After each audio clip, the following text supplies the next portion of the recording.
Sun and moon are the two most important luminaries in your birth chart.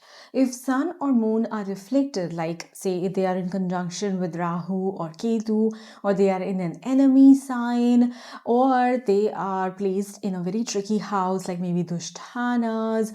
So then in these scenarios, the most common remedy that is suggested by astrologers is to have better relations with your mother and father. But the issue is that if your sun or moon are afflicted, you won't be able to have good relations with your mother and father. So, first of all, I want you to understand that both of these placements can be actually quite painful. And if you don't completely understand them, then they can cause a lot of trouble in life and can really block the success and happiness that you get to experience in life. But you need to understand these positions actually signify that you have a higher destiny, a bigger purpose that is actually waiting for you to yield this power. Okay, so don't be afraid of these positions, just learn how to handle them and yield their power. So, if sun is afflicted in your chart, the most common remedy is to have better connections with your father and trying to make him happy and to listen to your father. But more often than not, in these scenarios, your father is the one who's not supportive of you, who makes you feel small. And instead of building up your confidence, he is the one who keeps chipping away at your confidence. And if you keep listening to your father, what will happen is that your confidence will actually get even worse because you're listening to someone who's just chipping away at your confidence day and night. What you need to understand is that sun is the soul of the birth chart, and if that itself is afflicted, then this support that you're seeking from the outside world is not available to you. You need to start relying on yourself and your connection to God. You need to be able to rely on your own willpower now to be able to provide yourself this confidence. Now, whether that is by practicing affirmations, by practicing gratitude, by shifting your focus on the things that you are doing right, by shifting your focus on the things that are your achievements, even if that's big, even if that is something that no one ever gave you any assurance for. You need to start building this confidence from within, and you need to be able to understand that you don't need the world to validate you. You don't need that validation from the outside world. You need to start validating yourself.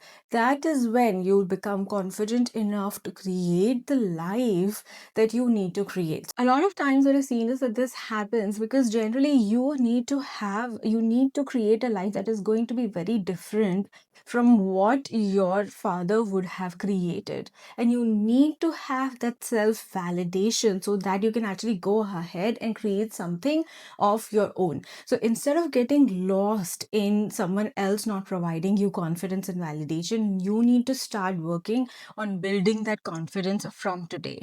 Whether that is exercising willpower, doing things outside of your comfort zone, keep motivating yourself, but you need to do this so that you can have your own confidence, which you need in order to create a life that is going to be so much bigger and so different from what your father could have perceived for you. Similarly, if your moon is afflicted, then the most common remedy suggested by astrologers is to have really good relations with your mother and to listen to her and to keep her happy. But most of the times, if your moon is afflicted, then either the mother is not going to be present, or the relations with your mother are actually going to be so toxic that they will give you more anxiety and depression as compared to this warm motherly love that you're looking for. You need to understand. Moon represents the mind of the native. It shows the level of happiness and contentment you're going to experience in your lifetime. And when moon is afflicted, now you need to start relying on yourself and your devotion to God, your spirituality, your connection to God. That is what is needed now for you to create that joy and solace within yourself.